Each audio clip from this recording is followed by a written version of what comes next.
Hello again, everyone. I'm Bruce Beck. Welcome to the start of another week of Comcast Sports Talk on the Comcast Network. And we open things up with a little man as we talk a little college hoops. Our guest tonight, Rutgers University's outstanding point guard, Geoff Billet, a sophomore from Middletown, New Jersey. Billet played his high school ball at well-known Christian Brothers Academy in Lincroft, where he was named first-team All-State as a senior. Last year, as a freshman for the Scarlet Knights, he excelled on and off the hardwood. On the floor, Billet led the Big East in free throw percentage at 90%, averaged 11.5 points per ball game, and was named to the conference all-rookie team. In the classroom, he was a Dean's List student.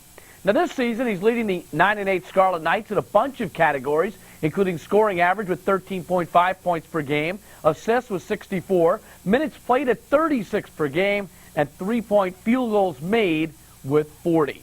Geoff Billet of Rutgers University, our guest tonight on Comcast Sports Talk. So give us a call at 1-888-COMCAST. That's 1-888-COMCAST. But before we get to Billet, let's bounce around the world of sports. Item, Pete Carroll takes over. Welcome back to Comcast Sports Talk. I'm Bruce Beck. We're talking a little college hoops tonight. And our guest, the starting point guard for the Scarlet Knights of Rutgers, Geoff Billet, now a sophomore. He's from Middletown, New Jersey, played at fabled Christian Brothers Academy. And, Geoff, a pleasure to have you with us. Thanks for having me, Bruce. Geoff, it seems as though every game for the Scarlet Knights of Rutgers is live and die, life and death. You come off a terrific victory over Miami the other day, 60-59. Why is every game right down to the wire? Well, Bruce, we like to keep it interesting for the fans. We have a great following, and we know they like close games, so we have to keep it interesting, and hopefully we can just keep pulling them out down the stretch. You know, there's an old expression, you get used to winning down the stretch or you get used to losing. You start believing you're going to find a way to win. You start thinking you're going to find a way to lose a ball game. Is this team starting to think, hey, if we get into a close game and it's down the stretch, it's going to be RW? Definitely, Bruce. Every game we come into, we feel like we can win, and no matter what happens, if we get down, if we get a big lead, we're always going to find a way at the end of the game to come through.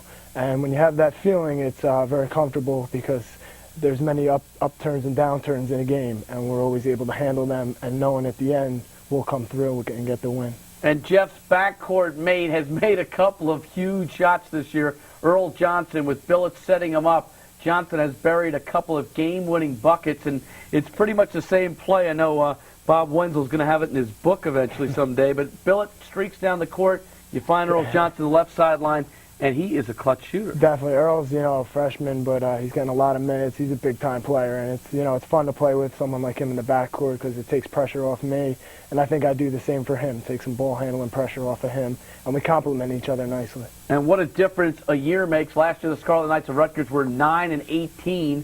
Now they've already got 9 wins and 8 losses, so you've got as many wins as a year ago. Second year in the Big East. A totally different story, though. You guys are playing better basketball, you're winning the close ball games, and you're right in the thick of the race in the Big East. Definitely. This year in the Big East, it's been a crazy year. I mean, teams are beating everyone. It seems no one is invincible. And coming into this year, we were confident. We thought we could do well. And so far this year, we've exceeded expectations, and I think we'll keep improving. They talk about the transition for a player coming out of high school, going to college. Well, now you've got that 1 year under your belt. How much of a difference does it make? It makes a tremendous amount of difference.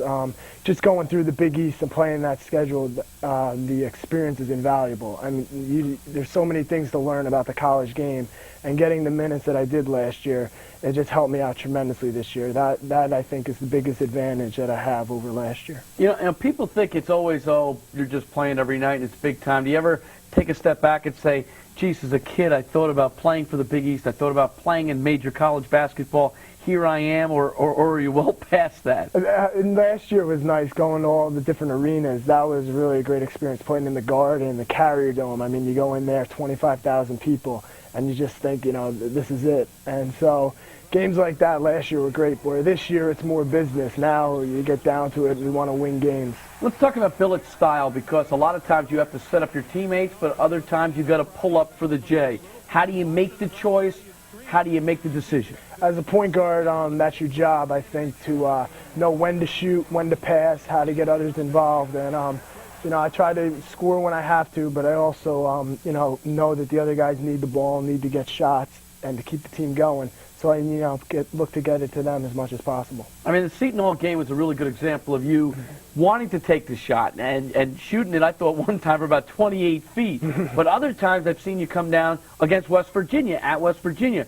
Coach Wenzel's philosophy was not to shoot the ball quickly, not to turn it into a track meet. And I saw you had a wide-open three on the left side, and you brought it back out to look for a play. So you've got to make decisions, I guess, based on opponents as well. Definitely, and time and scoring games are very important. Playing at my high school CBA, Christian Brothers, Coach Wislinski, that's the one thing he stressed. Every possession, get the best shot. And so when I feel, even if I'm open, it's not a good shot for that time and situation, I'll bring the ball out and set it up. I have no problem doing that. That's my job as a point guard and as a leader on this team. And CBA is a well-known high school. That's the Paternos, right? Yeah. Many great players over the years have come from CBA. Did that equip you for playing major college hoops? Definitely. The program at CBA, Coach Wislinski, you can't say enough about him. He prepared me, he prepares all his players to play at the next level. And without his tutelage, I don't think I'd be half the player I am now. All right, let's open up the phones at 1-888-COMCAST. We're talking to Geoff Billet of the Scarlet Knights of Rutgers, and we check in with Ken from Point Pleasant. How you doing tonight, Kenny? I'm all right. How you doing, Bruce? Good to have you with us. Up, Jeff? How you doing, Ken? I remember last year, I think it was either your first or second conference game, you played Georgetown, and Allen Iverson, he had a great game. Were you surprised by that, going into high school to college? Were you surprised by how quick and fast the game was? Definitely, Kenny. When you go to Georgetown that game, I think they were ranked even in the top 5 in the country at that point. And to go against guys, they had Allen Iverson, Jerome Williams, Othello Harrington, and Victor Page. I mean, they had a tremendous team, and we were kind of in awe going down there, especially of Allen Iverson. I mean, he was just tremendous. And so that was only our second game in the Big East, and they did a number on us. And I think we've come a long way, and I think myself that I've come a long way since that game. Also, what did it feel like beating St. Anthony's your senior year? That was great. Yes, we semifinals, tournament of champions. That was one of the biggest regular season. Right? Yes, it was at CBA. It was one of the biggest thrills of my life. Every year they're in the top 5 in the nation and perennial powerhouse. And when we beat them at CBA, that was a special game. The kid who hit the layup, he's at Drexel now, isn't he? Yeah, that's my good friend Greg Gaffney. He's starting down there at Drexel now, and I just saw him play this past weekend. Yeah, he's a real good friend of mine. All right, Ken, thanks. Hey, thanks. Okay, have a good night. Ken brought up an interesting point about how quick the game is, because I hear college guys talking about it when they make the transition to the NBA, how much stronger the guys are, how much quicker it is. Well, all of a sudden you find yourself on the court with Iverson. Now, you can talk about all the practice you want in the playground. You probably haven't seen anybody as quick as that. No, the only person I can compare to is Stephon Marbury, but their games are a little different, and and Allen Iverson's it's unique. You don't see too many Allen Iversons. And Billet went up against Marbury for, I guess, many times up at Five-Star campus. Yes. Howard Garfinkel talks about the fact of how good of a player you were up at Five-Star, but what about playing against Marbury? What was that like? That was a great experience. We started playing against his team down at Creighton Hall Gym for BYAA when we were 6th graders. And so, I've known him for a long time, and then we went on to Five-Star and played against him many times, and tremendous player. He's the best I've ever played against. It'd be nice if he shared some of that cash as well. As we take a break, we'll take a look at the updated AP Top 20 rankings, and we'll come back and take more of your phone calls at 1-888-COMCAST. Surprise guest tonight, Geoff Billet of the Rutgers University Scarlet Knights. A pleasure to have him with us. We'll be back with your calls and more in a moment.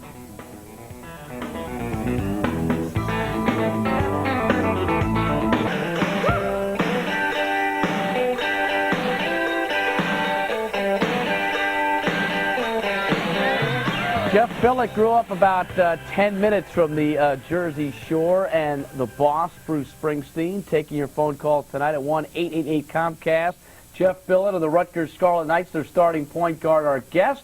And let's get back to the phones, and we'll check in with Dan from Point Pleasant. Hi, Dan. How you doing, Bruce? Good. How you doing? I just have a question for Geoff. Okay. Your first year in college, did you find that the schedule was harder than your high school playing schedule? Definitely, Dan. The competition every night is treacherous. Every night there's a new team, great players, and there's no easy games in college. Every night it's a new challenge, and you have to come to play every single night. And I think that might be the biggest difference from high school. Where in high school you may have some easy games here or there. In college, everything's tough. Right. And what's your major goal this year as far as a team? What are you guys looking to accomplish? Team goal, we want to go to a postseason. This is my second year there, and NIT, NCAA, we're striving hard to go to a postseason tournament. All right, thanks, Dan. Let's talk a little bit about Earl Johnson, his backcourt mate. He is a guy who seems fearless out there. Reminds me a little bit of Eddie Jordan because he does a lot of things that Jordan did. He might be ahead of Jordan offensively. Defensively, he's still learning, but boy, he's a good player. Earl's very talented. From the first day we started playing together, you could just see the talent on him, and he's a very good player. He's only going to get better with college experience. He's playing a lot of minutes, which is good for a young player, and he'll just continue to improve. And it's like I said before, it's fun playing with a guy like him. That's the big shot against West Virginia. Yes, yeah, that was a great shot. We really needed that, and that was against Miami, which helped us out there down the stretch get that win.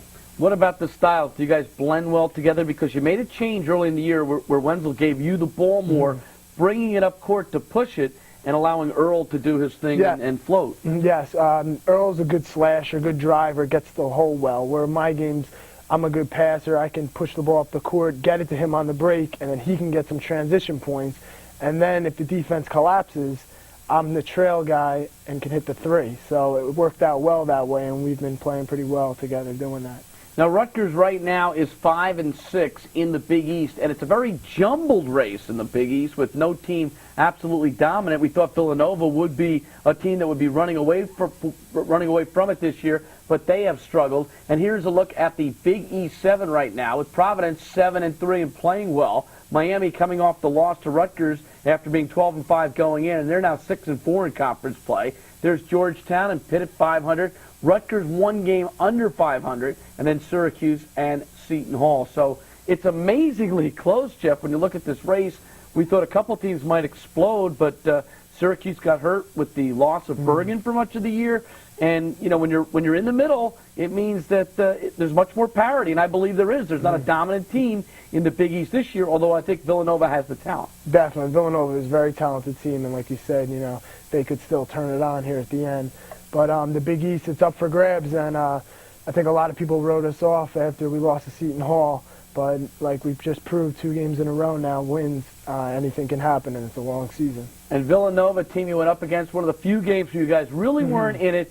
Tim Thomas, of course, the freshman sensation.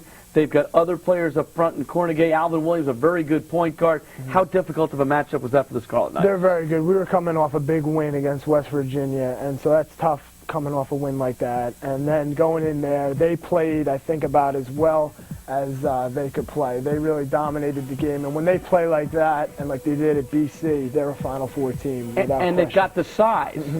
Their front line is tremendous, and they bring guys off the bench who are just as big.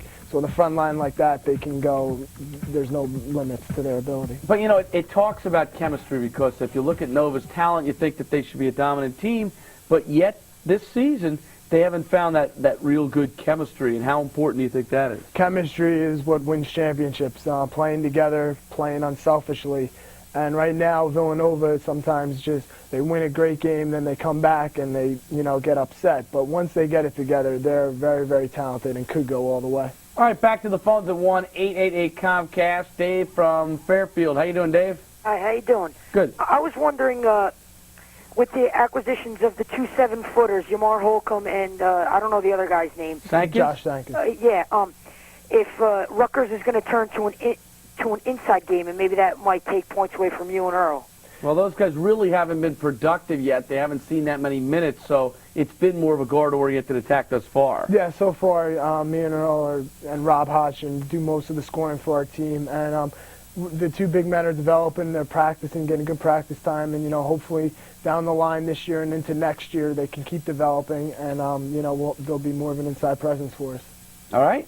Wait, I got one more question. Okay. Now, I understand you have a brother in college hoops, too? High school. He's high school? Yeah. All right. What's his name? Mind. Todd Billet. Todd, he's watching out there. How good is he going to be? Todd's going to be very good. I think right How now. tall? He's my size right now, and I think right now at the same stage as me and him, he's definitely, I'd say, ahead of me.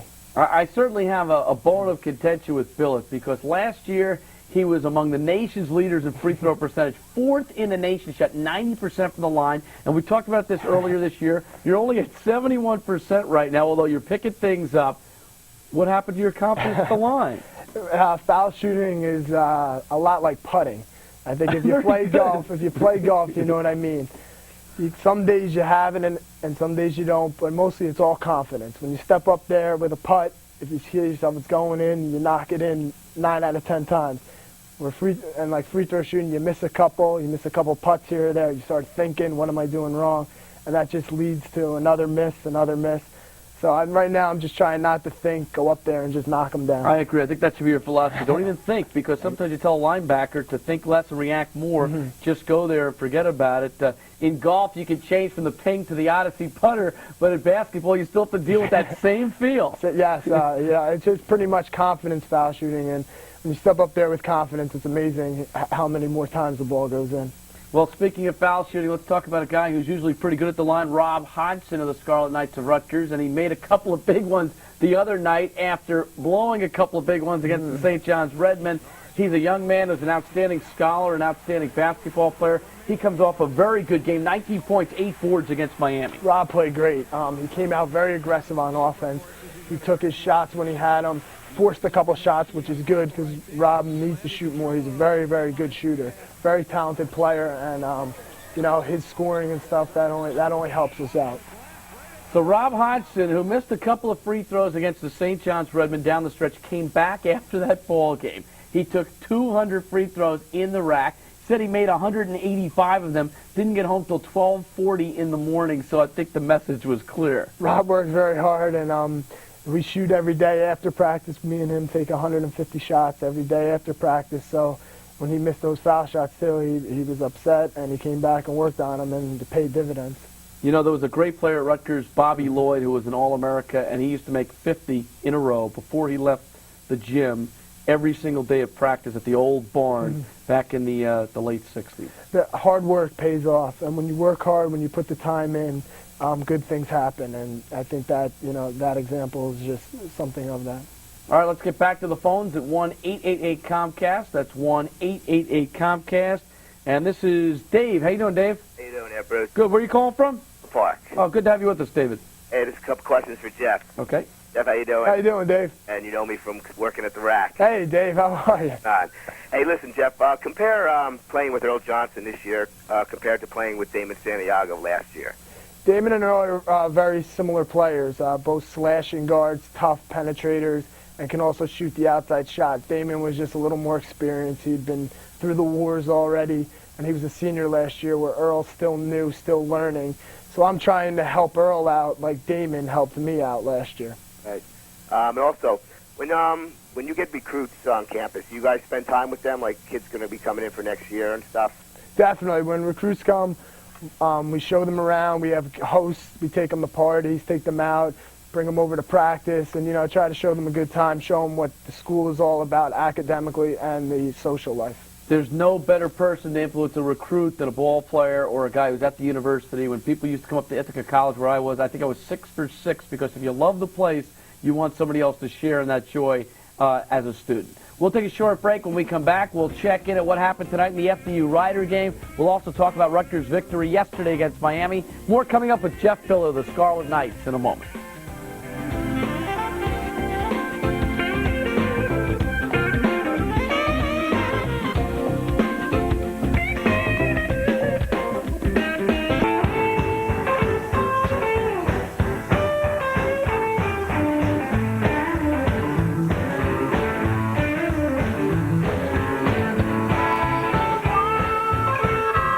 Welcome back to Comcast Sports Talk as we open things up on this Monday evening. Geoff Billet, starting point guard for Rutgers University, our guest tonight. We're taking your phone calls at 1-888-COMCAST. That's 1-888-COMCAST. Let's get back to the phones. They're all backed up. Scotty from East Orange. What's up, Scotty? How's it going, Bruce? And today's my birthday. Happy birthday, Scotty. Get off that speakerphone. Pick up the regular phone. How you doing? All right. I want to talk to Jeff. Go ahead. They got a real good team this year. You know, they got 2 big games coming up against the top 2 leaders in their division, Providence and Miami, coming up. I want to know what type of expectations are they looking forward to throughout the season. Scotty, these next 2 games, like you just said, are very important and against 2 very good teams, Providence and Miami. Providence we haven't played yet, and we're going up there. That's Wednesday night, and then we travel down to Miami for a Saturday game, which will be very tough since we're just beating them at the rack the other day. They'll be ready for us. These 2 games are tough, and but every game's tough in the Big East, so we're going to have to fight and scrap and try to pull out the wins. And our goals at the end of the year are a tournament. We want a NIT or NCAA. Might not be a tougher place to play in the league on the road than at the Providence Civic They're Center. tough. They're tough every year. They're very tough this year. At home, they don't lose often. It's going to be a tough game up there. Well, Hoops Heaven continues on the Comcast Network. Earlier tonight, it was FDU against Ryder at the Bronx Zoo. Scott Graham and Rob Kennedy on the call as usual. Let's get a report on that ball game from Scott right now. Much, Scott. We return to the phones. Our guest tonight, Geoff Billet of the Scarlet Knights of Rutgers, and we check in with Corey from West Colwell. How you doing, Corey? Hi, Bruce. How are you? Good. What's going on? Great show tonight. I'm really enjoying it. All right. Good to have you with us. Anyway, Jeff, how you doing? How you doing, Corey? All right, being in the Big East, I got a question. You have to go up against teams like Syracuse, Georgetown, and Villanova. I was just wondering, I was watching the Seton Hall game. How is he guarding Shaheen Holloway? I mean, do you think that he's coming as a freshman? He's handling the pressure well? Shaheen Holloway's a very good player. I played against him since I was a sophomore in high school. He was a freshman. I've known him for a long time. He's a good kid, and he's just going to keep getting better. He's doing everything for them, scoring, shooting, passing, anything they need. And he's a good player who will just keep getting better. And it was fun playing against him. It's fun playing against guys like that. You know, that's what the Big East is all about, playing against great players every night out. And so Shaheen's just, another great player we have to go against. I bet you didn't like that last shot, huh? No. Rutgers fans didn't like it. No, it's a big-time shot, though, and you have to give him credit. He's a big-time player, and they make plays like that. Right. Good luck to the rest of the season. Thanks a lot. Okay, Corey, keep working on your golf swing. Take care. Okay, let's go to Bartholomew from Fairfield. How you doing? Hey, what's up? I had a question for Jeff. Okay, go ahead. How do you prepare for the games? Preparing for the games, we get to the gym about an hour and a half early, and I usually get dressed and just relax and try to take things easy, go out on the court and just loosen up pretty casually, just shooting around and, nothing too strenuous. And then a half hour before the game, really start to stretch out and really start focusing in on the game. Getting prepared mentally is as important as getting prepared physically for a basketball game. What about the difficulty of balancing the academics and the athletics? You're a guy who's made the dean's list, which is a great, commendable thing. Rutgers has improved dramatically in the classroom this year, and you're a guy who's got to do it in 2 places, and the demands on your time are a lot more than many other student athletes. Definitely, Bruce. You just have to learn how to budget your time.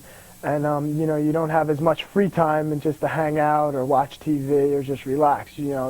Almost all your day is spent doing something. Classes in the morning, then we go to practice. And then by the time we get back from practice, it's 8 or 9 at night. And if you have homework or a test, then you're doing homework or studying, till 12. And then you go to bed and it's up at 7:30 again. So it's a very busy day, and it goes quick. It's interesting. But I always found as an athlete that the best seasons I did in the classroom were the ones in which I was busiest, because you almost have to allocate your time. You have to be more efficient with your time, and it almost makes it easier because you know that there's no, I'll think about it for a couple hours. If you don't do it in this time frame, you're in trouble. You're exactly right. I'm the type of person who I like to feel the pressure and know I have to get something done. And with basketball and everything else going on, when you have free time, you have to get your homework done, have to get the studying done. And it does make it easier in a way. Tom from Philly, you're on Comcast Sports Talk tonight with Geoff Billet. Welcome to the show. How you doing? Okay, Tom. I was down at Rutgers like 2 weeks ago to see the Seton Hall game. Right. I just wanted to ask Jeff what he likes about the lunch. What's his favorite grease truck? Sunny side isn't bad. I like the sunny side grease truck. All right, we'll take a short break. When we come back, we'll take a closer look at Shaheen Holloway, the other point guard in the Garden State in the Big East, and we'll take more of your phone calls at 1-888-COMCAST. So we're talking college hoops tonight with Geoff Billet of the Scarlet Knights. Stay with us, even if it is a little greasy.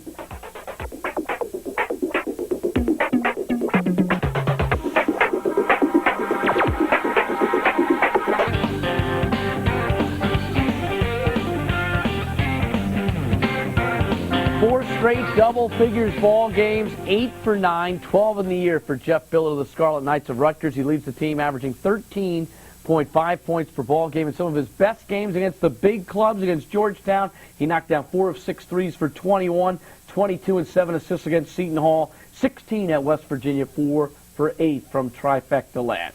Well, his counterpart in the Big East for the Garden State is Shaheen Holloway. And when Rutgers played Seton Hall earlier this year, it was a dandy at the rack with down to the wire, but the Seton Hall Pirates prevailed. Right now, Ken Henderson has a closer look at Shaheen Holloway.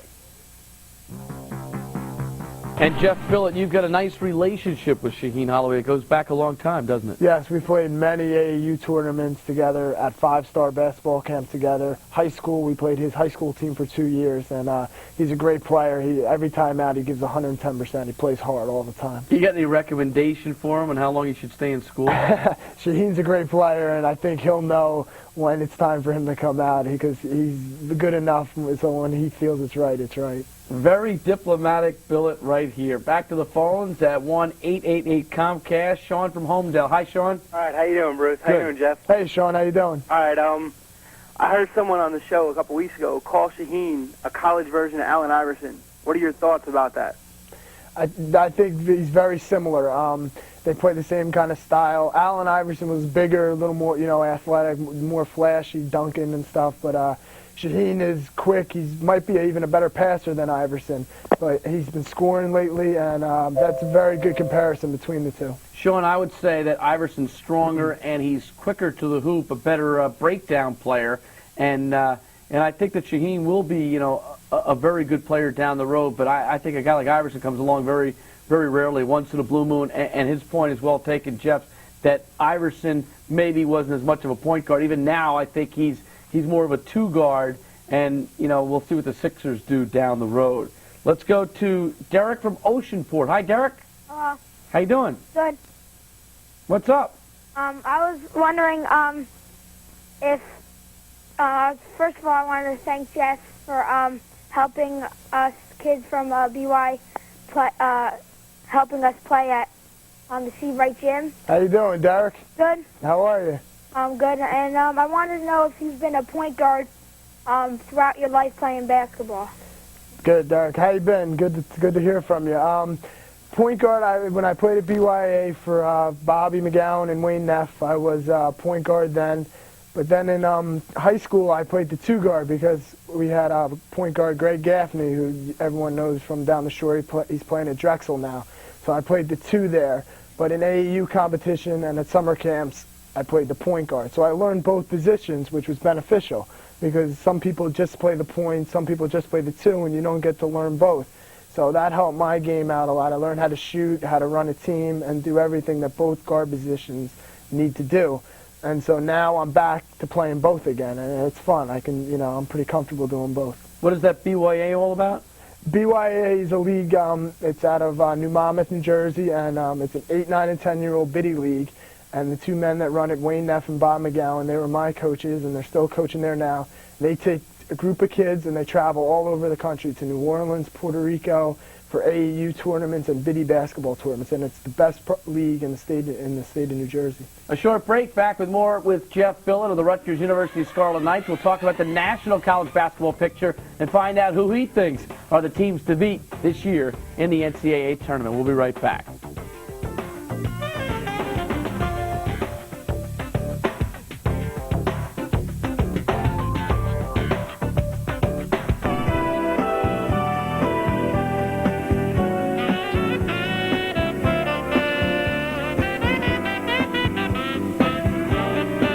Welcome back to Comcast Sports Talk, spending the night with Geoff Billet of the Rutgers University Scarlet Knights.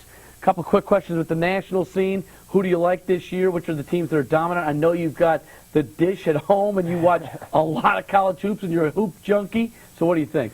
Kansas is looking good, Bruce. They're very talented, and once they get healthy, they're going through their conference with guys injured all season, and when they get healthy and ready for the tournament, I think they're going to be tough to beat. How do you like Duncan of Wake Forest? Tim Duncan is probably the best center in the last 10, 15 years to play college basketball, and I think that he'll be a great NBA player. He's tremendous. What do you think of Jacques Vaughn of Kansas?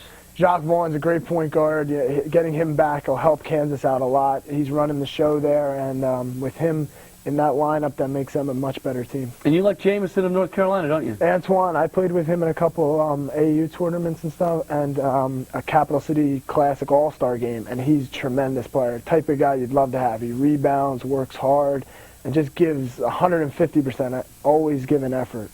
Well, Rutgers' last ball game was just the other day at the rack against Miami. They came away with a big victory, 60-59, and once again, it came down to the last shot. But this time, it wasn't Rutgers who was taking the last shot. It was the Miami Hurricanes. So let's go back to the rack for a moment, pick up the end of this ball game, and Geoff, lead us through it. It's 60-57 right now. Watch what happens on the miss here.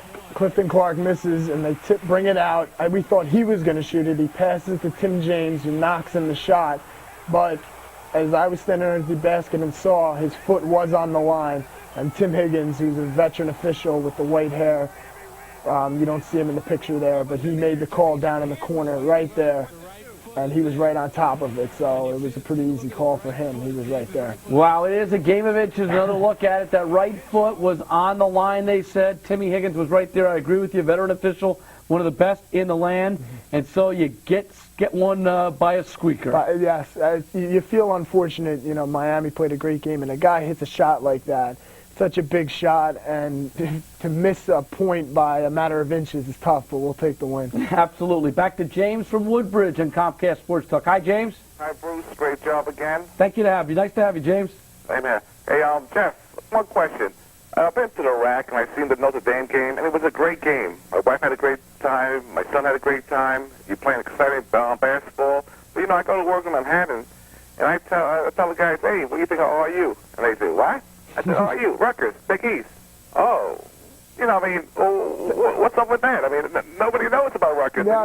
You guys got so many underclassmen that you have a good future, but nobody asks about you guys. You're right, James. And what we're doing now, we're trying to build for the future here. We have all your underclassmen in our starting lineup, and our top 8-10 players underclassmen.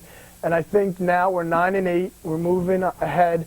If we make an NIT or NCAA tournament this year, I think people will start to realize what Rutgers is about. And when you go to the office there in Manhattan and say RU, people will start realizing in the next couple of years what we're about. Well, James, we try to expose the Scarlet Knights on our coaches show, the Rutgers Basketball Weekly, right here on the Comcast Network with Coach Bob Wenzel. It's on a Friday at 7 p.m. regularly. So if you get a chance, tune in and catch up with the Scarlet Knights. Let's check in with Eddie from Plainfield. Hi, Ed. How you doing, Bruce? Good. My compliments to you on your highlight in Rutgers. That's really great, I think. Okay, Ed, thanks. Jeff, as you think back upon your decision to come to Rutgers, how do you reflect upon that? Well, the coaching staff at Rutgers is tremendous. Coach Wenzel was a big influence on me coming to Rutgers. And being close to home, so my parents can see all of my games, that helped out a lot. And the school is a great school. It's socially and scholastically, it's a perfect place for me.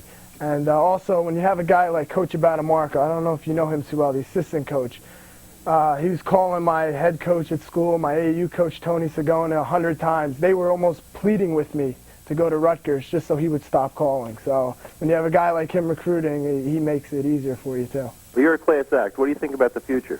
Future's bright. You know, people just have to keep believing in us, and we'll keep improving. We're going to keep getting better, and you know, hopefully this year we can make some noise with our remaining games. And next year, I think we're going to have a tremendous year. Thanks, Ed. We're going to run. Yes. Okay, have a good night. In terms of three-point shooting in the Big East, Geoff Billet is right there. He trails Mail of a Pitt, but he's averaging almost 3 threes per game. And some of your threes are from way downtown. And what's with that little bit of a hitch? Is that a Billet style? Back in high school, Coach Wiz was trying to change my shot for 4 years, and I'd always work on it. And if you saw my shot freshman year till now, it looks 100% better. And I always have that, but it goes in, so it's the way I shoot it. You don't mess with success. Yeah, right? exactly. If it wasn't going in, then you know you work on different things and stuff. But when I've been having some success, so I just keep shooting the way I do. In 15 seconds or less, address the Rutgers fans and tell them what to expect the rest of the season. Well, yeah, we're going to keep you on the edge of your seat at all the times, and we'll keep making it interesting for you. Keep coming out and supporting us. We appreciate all your fan support. The Rack is by far one of the top two places in the Big East. I think the best. Some other people might say otherwise, but I think it's the best, the loudest. Keep coming out and supporting us, and we'll play hard for you all the time. Jeff, well done. Thanks a lot. Thanks for joining us. Thank you. Don't forget, if you're interested in seeing the Scarlet Knights in action, you can get over to the Rack, and all the Rutgers home games are at the Rack, and the phone number is 908-445-2766. A short break, back with some final words on Comcast Sports Talk for a Monday night in a moment.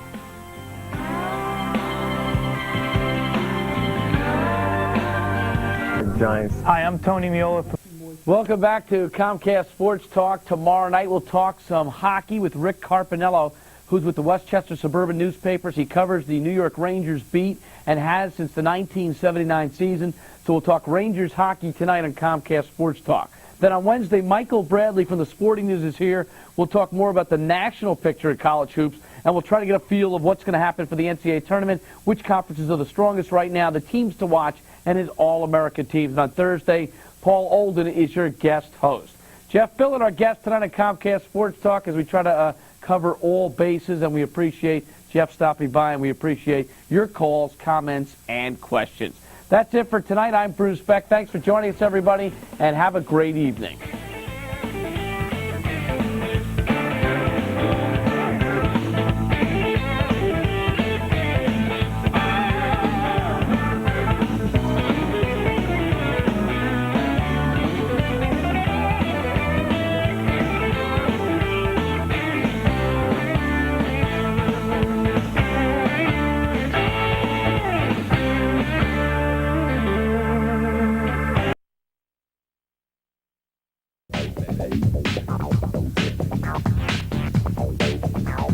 Another day, another game decided in the final seconds. Hello again, everyone. I'm Bruce Beck, along with Coach Bob Wenzel. Welcome to Rutgers Basketball Weekly.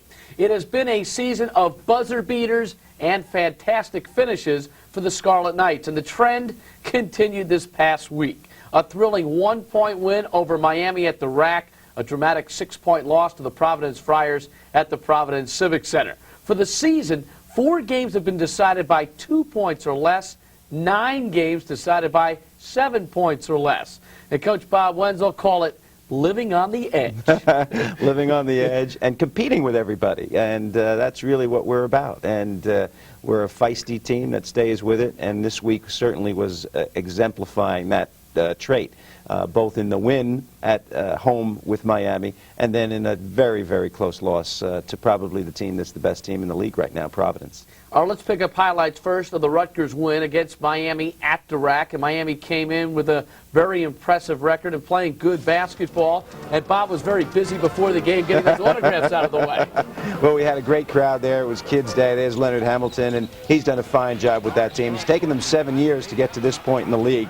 But they're doing a very fine job. They came into the Rack with a 4-game win streak, and obviously we took care of that business that day. Rob Hodgson had 19 points and 8 rebounds in this game. Best game as a Scarlet Knight. Did things well, stayed with things, risked. I'd like to use that word when I describe him because he has to keep risking, keep trying to make plays, even if they don't always work out perfectly for him. And even if you use the glass in the middle, you don't have to yell backboard. You don't have to call that in the game, no. If you're playing horse, you have to call that, however. You got off to a big lead, and that was a key. It was a key. We did what we wanted to do. You know, we ran the ball when we wanted to. We controlled the tempo when we wanted to. We had to take away and get them out of their rhythm, so we changed defenses against Miami, and all of that was very successful. Here even we see Billet getting a tip in, which is a very unusual play for a guy 5'9", and we had a very good lead at halftime. So you're up 36-24 at the half, and you're playing solid basketball, and you felt against Miami you wanted to get out of the gate well. You did, and you got everybody involved offensively. Well, we did, and we were coming off a win, and sometimes when you come off a win, there's a possibility of a letdown, and we didn't want to let that happen. So we got that first part of the game out of the way against a team that's a very tough defensive team. All right, let's pick up second half action. Would the trend continue for the Scarlet Knights, or would Miami come back strong? And first of all, you had a nice halftime ceremony. Well, we did. This is the honoring of the last year's class of Hall of Fame people. All right, in the second half now, Miami's starting to get things going offensively. Well, they did, and we never really let them get into a big rhythm. You know, they would come back and chip and chip and chip, and we'd chip. They would get back in the game. Here, Norris makes a play to James, and those were the two guys that we placed most of our emphasis on defensively. We wanted to take them out, and which we did successfully. And then it became a nip-and-tuck game. Big shots all the way down. Here, Earl makes one. Here, Tim James makes one in the middle of our zone over Clark, and Clark played a spectacular game also in unspectacular fashion. All of a sudden, a 9-0 run by Miami. They go up 55-54. Well, those are the kinds of times where you think that a team might not come back and do something well, and we do. And here, Clark makes a terrific play on the offensive boards. Great effort. We need this kind of effort from him, and he's been, as I said, a terrific player in the last 3 or 4 games for us.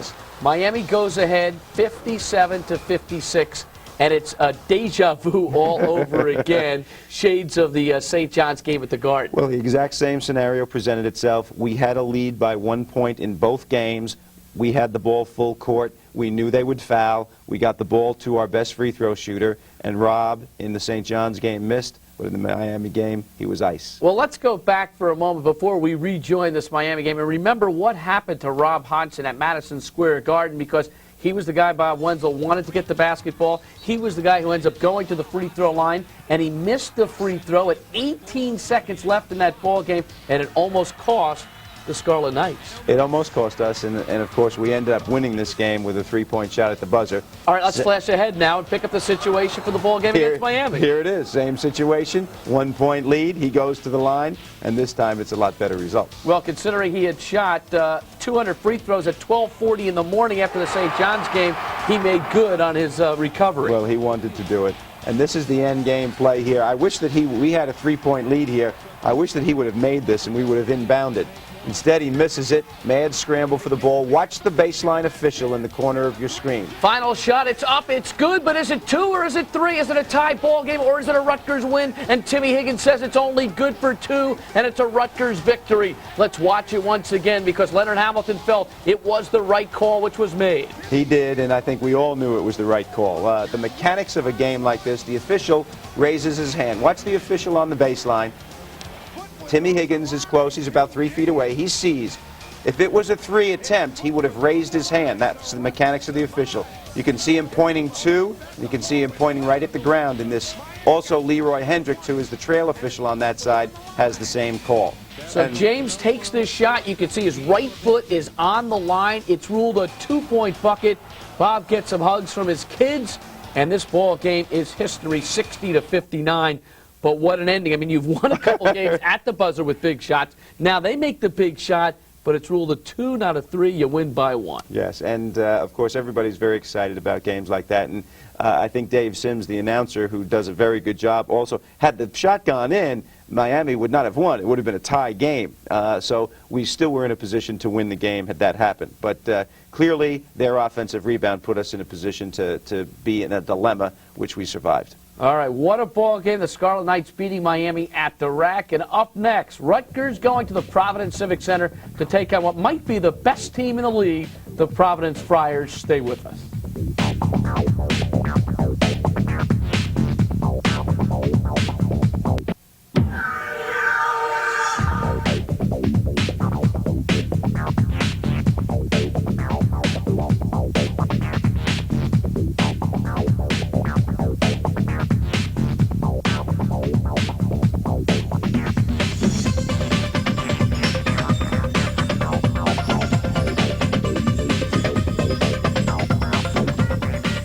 Welcome back to Rutgers Basketball Weekly. So the Scarlet Knights come off that thrilling 1-point victory over Miami, and they head to Providence to take on a very hot Friars ball club, which had won 5 straight and 10 of 12 going in, Bob. Many people think that Providence is the best team in the league right now, and I'm among them. And we played a great game at Providence. It was one heck of a basketball game with both teams really desiring the win, showing it by diving on the floor, physical, I mean, a war, an absolute war. Typical Big East basketball. Pete Gillen, the coach of the Friars, playing extremely well, especially at home. It's one of the more difficult home courts in the entire league and throughout the country. Let's go back to the highlights. And the Providence Friars have so many weapons. That's one of the difficulties in defending them. We can't use a lot of special defenses against them because they're very versatile. They start off the game 5-0, and that's Austin Crocier, who'll be in the NBA next year. I think their experience helped them in this game. Here we see matching big forwards knocking in threes, with Crocier making his and Rob making his. Two excellent players, and in 2 years from now, Rob might be in that same position. Here he is teeing one up from the right-hand side. Hodgson had 14 in this ball game, only 2 in the second half, but he continued a good trend in getting more active offensively. He really did. And here we have a nice move by Eric Clark against Crocier. Crocier didn't have many rebounds in this game until late. They press, and their press was effective, and as you can see, it turns into points for them. But in the long haul, I didn't want our guys to panic when this happened, and it turned out we had 14 turnovers, they had 13. And as the half comes to an end, it's Sam Sanders on a clever move to the middle to put the Scarlet Knights ahead 33-31. And being on the road in a situation such as this, you have to be delighted to be up by 2. Well, we were, and Earl had to sit out 8 minutes of the first half because he had 2 fouls, and some people asked me, well, why didn't you put Earl back in? And the reason is that we stayed with it. The game was still in our control. We weren't being blasted. We still had the lead, and that's why I didn't put him back in. And obviously, we were going to need him in the second half. And early in the ball game, Rutgers changes from a 2-3 to a 3-2 zone. It really helped them to slow down the Friars. We move ahead to second half action, and wouldn't you guess it, once again, another ball game that comes down to the final minute of play. Well, I'll tell you, it was a fabulous game. Here we get some nice movement, and Earl sticks a 3. He makes this running baseline, and this was what I was alluding to, us needing him in the second half. And he had energy, was plenty well rested, and he gave us a good game. Here, Rob misses a dunk, and I don't know why he tries to dunk this ball. He was kind of in between laying it in or trying to dunk it. Yeah, and you don't want to be in between. And plays like this turn into, you can see us hustling here, and both teams were hustling. It was a very excellent played game in terms of that. So Providence goes up 48-46, but Rutgers comes back strong, and Terry Mills will bomb a 3 to put the Scarlet Knights back up by 6. This is his layup shot. Well, he's good at this, and as you know, we try to encourage him to do that. They had great momentum. They had come from behind and got the lead. Here, they make this 3, and this guy, Derek Brown, was a killer for us all night. We had 3-point lead with 2 minutes to go, 2:20, and he makes that. And then down the stretch, it's just one possession for one possession. And there's the steal from the blind side by Brown. Yeah, and that's a key play. Rob makes a lazy pass, but we still don't give up. We're still in position. We curl here, and boy, we tie it right back. Rutgers ties the ball game at 65, and now it goes down the stretch again. And watch Billet lose the basketball. He had his pocket picked, and Providence responds. That was a key play in the game, and it was a 2-point. They had a 2-point lead. Then they foul us. Geoff misses again. This is another key juncture of the game, and they come up with the basket. And there's the lay-in, the follow by Garces, and that ends up a 73-67 ball game. So down the stretch, the Friars were able to take over. Crocier had a great game, 24 points. Brown with a double-double, 17 and 12, and they shot it well from three-point land, 10 for 22. Yes, and we did too. We were 9 for 19, so it was very good three-point shooting by both teams. Of all the teams in the league, I think that they are probably the most balanced. Now, we had 4 guys in double figures in this game. Clark also had 10 besides what you see up there. And I was very pleased with our team. I mean, you can't be happy when you lose the game, but when you evaluate your team and watch how they play and admire their guts and feistiness against a team like Providence, who's beaten Texas and everybody else at their place, I was happy the way our team played in this game, and we have to keep looking forward. And it was Crocier who was pretty much held in check off the offensive glass until the last minute of the ball game when he picked up 2 big offensive boards. Coming up next, we'll check in on Rutgers standout Rob Hodgson, and we'll also take a look at the standings in the Big East as we go to break.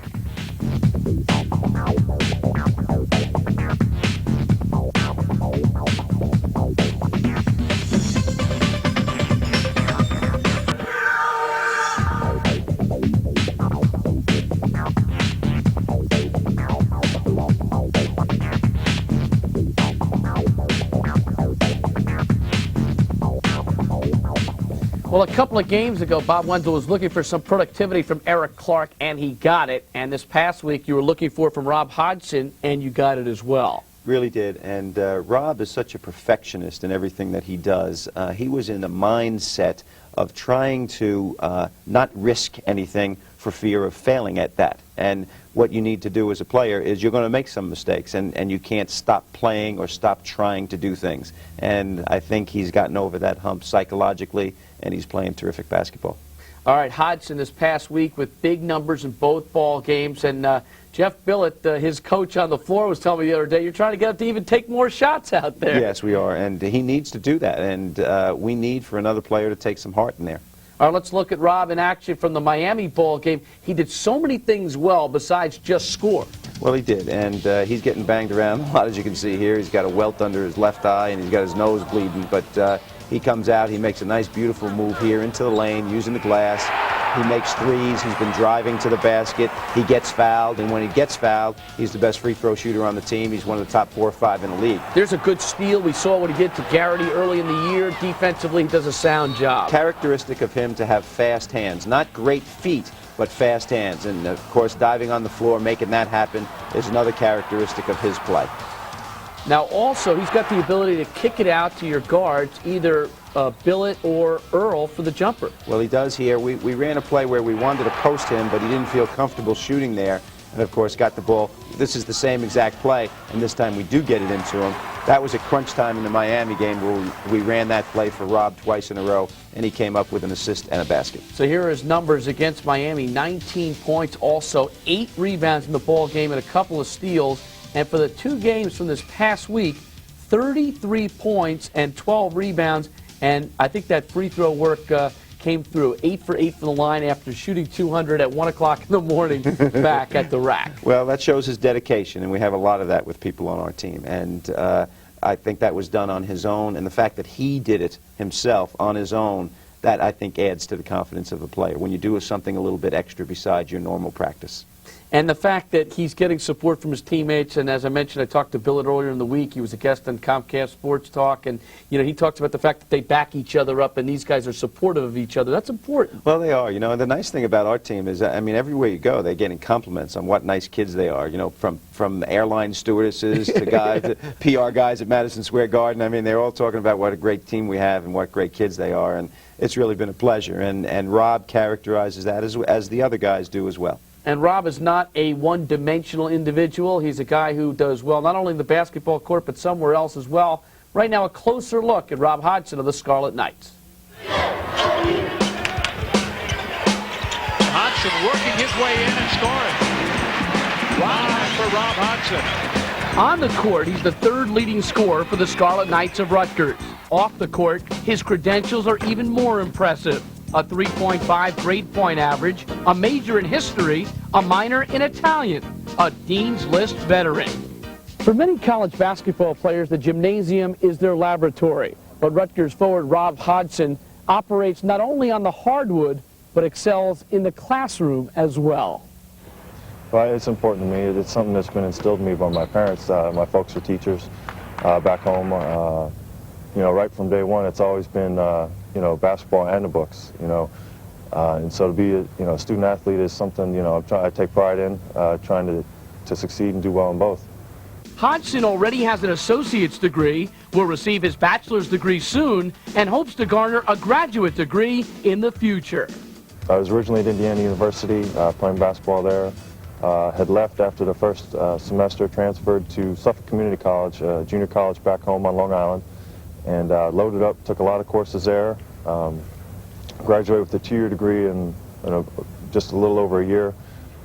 With his success in the classroom, Hodgson has earned the admiration of his teammates and head coach Bob Wenzel, who always finds his sophomore immersed in his studies. He's on the plane, he's reading. We have a thing over my house where everybody's eating chicken and watching games, and he's sitting on the floor reading, working on something that he's got to do for Italian lit or something like that. He's a very unusual guy that way, and the nice thing about it is that the other guys respect him, and I think some of his addressing academics the way he does rubs off on the other players a little bit as well. You think of Rob, you think of many outstanding traits and characteristics. I think the one that stands out the most is hard working. No matter what he does, whether it be in the classroom or on the court, he gives 100% of his effort all the time. It's a great satisfaction of you know, hitting a three, I get a great deal of satisfaction of you know, doing well on a test. You know, I think that comes along with what you put into it. You know, you practice, you know, hundreds of jump shots, you know, a day, a week, and you know, you study, you know, hours and whatnot. You put the time in, and it's rewarding to get, you know, to do well. Rob Hodgson is quick to practice what he preaches, and he's not shy about telling other student athletes what to prioritize. Academics can open up so many more doors as far as, you know, playing basketball, as far as schools you can get into, as far as good schools, as far as, you know, getting the best that you can, the best for yourself. And, you know, I think it's invaluable. I guess the term is student athlete, and it's very clear that Rob Hodgson is a perfect student athlete. And Coach, is it infectious with the other guys? I think so. You know, we have a program that's very stringent and well organized in terms of eating together in the mornings and study halls immediately when we do that in the morning. And I think we had 4 guys on the dean's list, and I think it spreads. I think that there's just an emphasis on it, and when you have guys who are good students who also do that out of hard work, not out of just, you know, performing, I think it does spread. Coming up next, we'll look ahead to the week ahead. The Scarlet Knights heading to Miami for a return bout against the Hurricanes. Stay with us.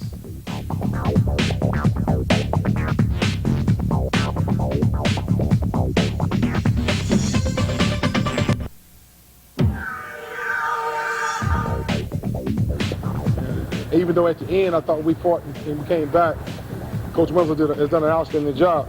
I think he deserves a lot of credit for keeping his kids focused.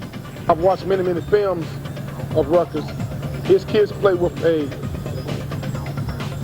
focus, a commitment, a togetherness, a chemistry that allows them to be in just about every game for long stretches. So is Leonard Hamilton being complimentary, or is he setting up Rutgers for the return visit down to Florida? Probably a little bit of both. And Leonard Hamilton's an interesting guy. I've known him for a long time. He was the assistant at Kentucky when I was at Duke, and we've battled in the Final Four and in the games after that.